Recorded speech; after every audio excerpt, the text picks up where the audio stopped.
Hi guys, welcome back to my channel.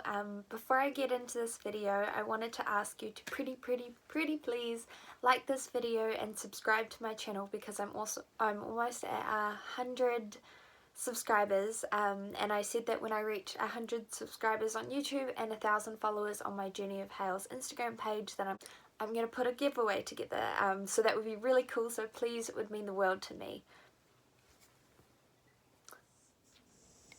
Also, it's better in this lighting, but I got my hair done again, and I actually got it done professionally, so it kind of looks purple at the moment because of the lighting, but it's like purple and blue. I love it. It's such a confidence booster. So today's video is going to be a little bit different, I guess, and this is kind of what I want my channel to be like. So this is going to be the first of many videos on these kinds of topics, and it's going to be from my experience, I guess, and also like notes that I've got from different groups that I've done around these issues, but mainly from what I've taken and what helps me the most. So today I'm going to talk about dealing with self-harm urges and ways to cope with them.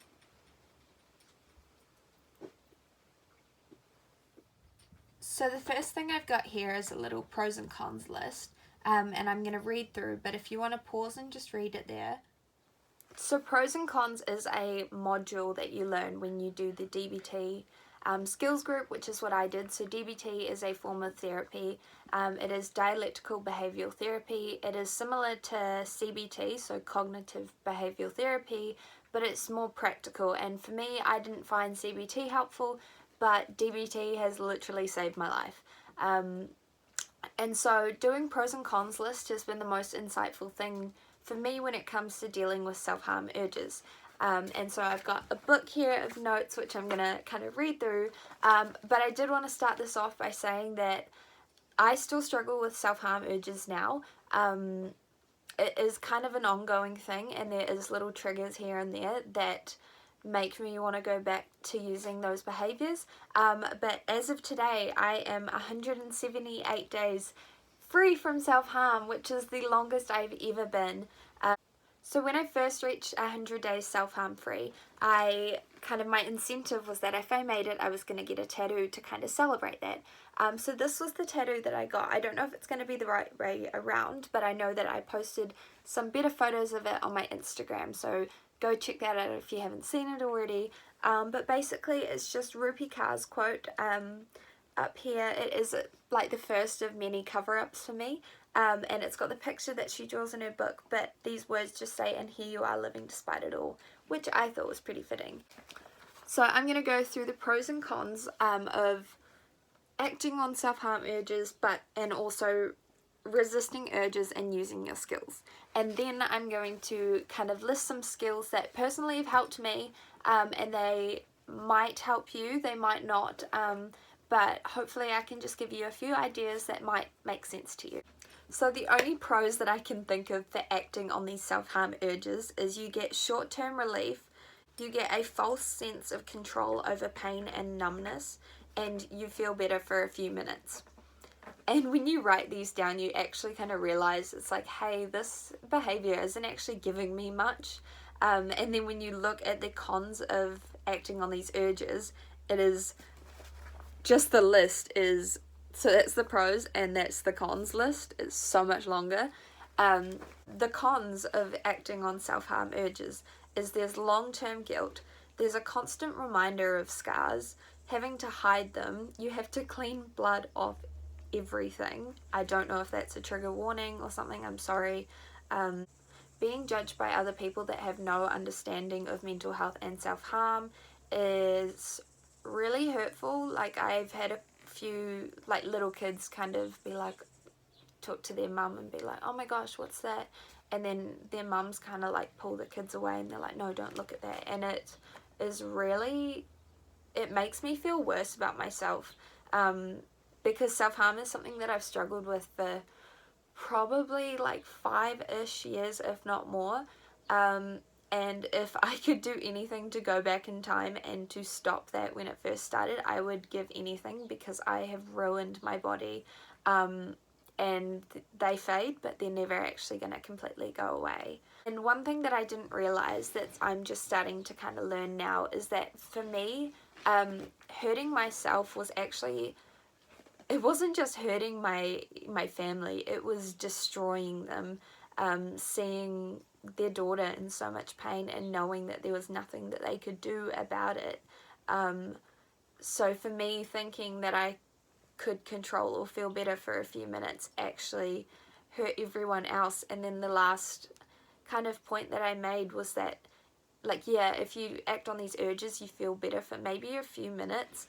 But for me personally, once those minutes were gone, it was hours that I was flooded with guilt and regret, and feeling like I was a burden and a failure, and I was just so disappointed. When you compare those emotions to kind of feeling a sense of relief for a few minutes, it's so not worth it, and you actually realize that when you put it down on paper and kind of just write it out in plain sight.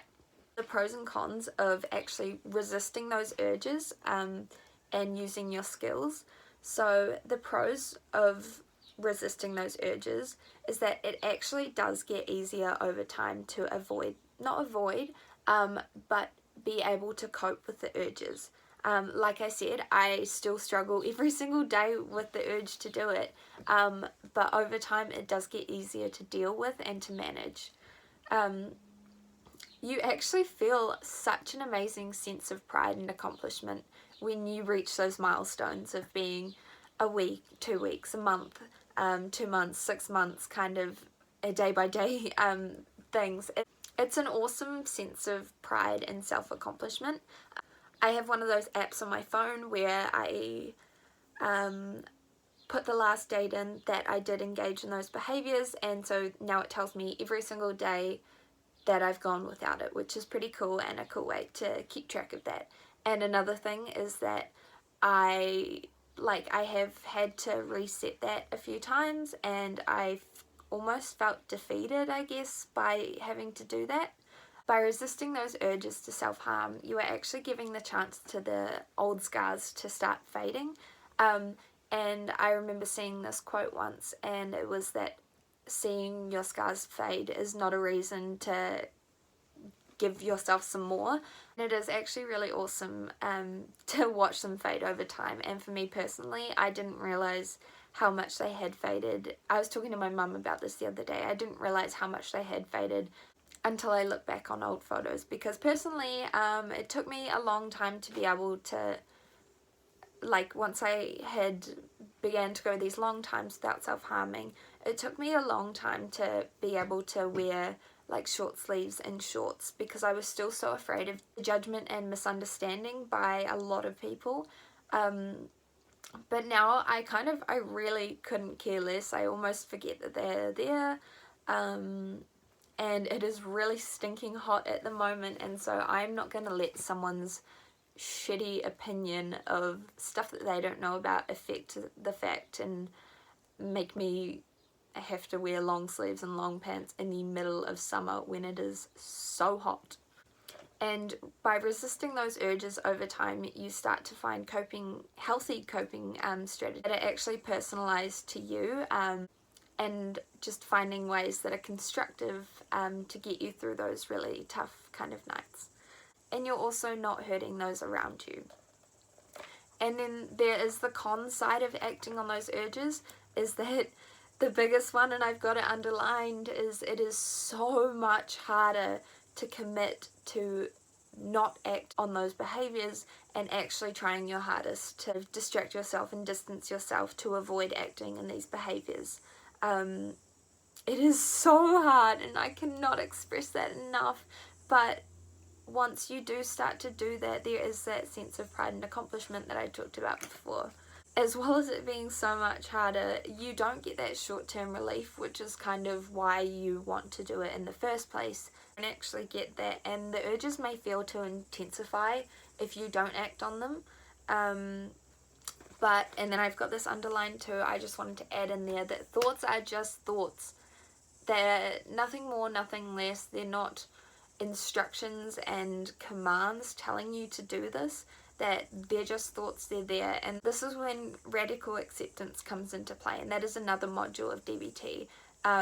And so I know everything that I've said and that I'm going to say is so much easier said than done, but please believe me when I say this, because I've been there. I'm still going through it now, and I just really hope that you'll be able to take something from this video.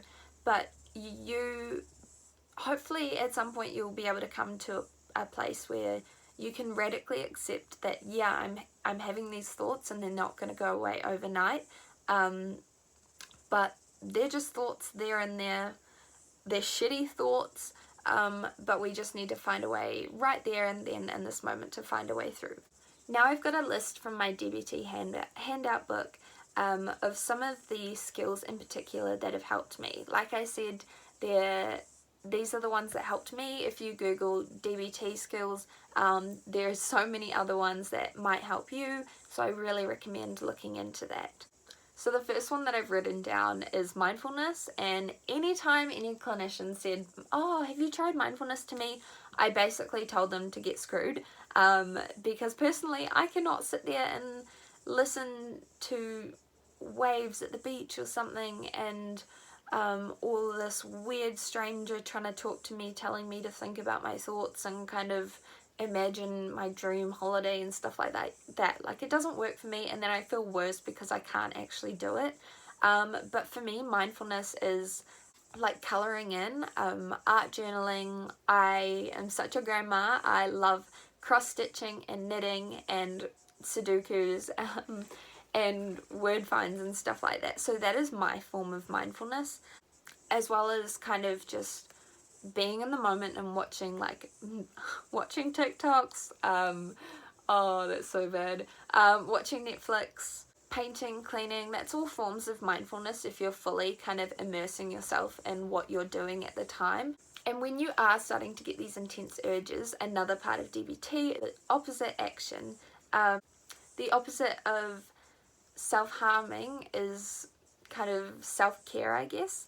And so self-soothing is another part of DBT, and I know that it is so hard, and especially people are like, oh, take a bath, kind of like, but for me, baths and showers when I'm in that mindset is really triggering, and I can understand why for so many people that would be triggering, being in a bathroom alone with things that you could potentially harm yourself with.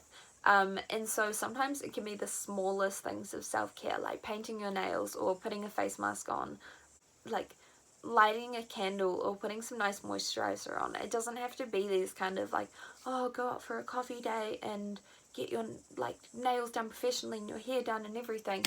It can literally just be painting nails and watching Netflix all night. If that's what it takes to get you through that night, then so be it. So yeah, that's just a quick kind of video of some of my personal thoughts and opinions on fighting self-harm urges.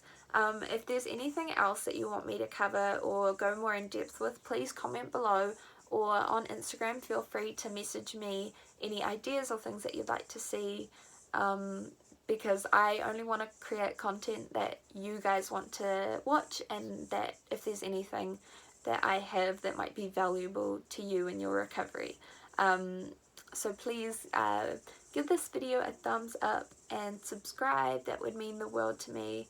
I really just hope that there's something at all that you could take from this to help you on those really rough nights. And I just want to remind you that you are so worthy of not acting on these urges, that you don't deserve these thoughts, that you are so amazing and precious. And I really wish you the best, and I hope you know that you are so, so, so loved. So you probably heard her in the back of the video. I didn't realise that she was playing around. But this is my puppy Misty, and we're both just saying bye to you, and that we both love you, and that pets are the best distraction, because she's my baby, and she likes to lick my tears when I'm crying, and she knows, like dogs just know when it's going to be a hard night. Hey! Hey, Buffy! I carry you like a baby. Say bye-bye. Like and subscribe.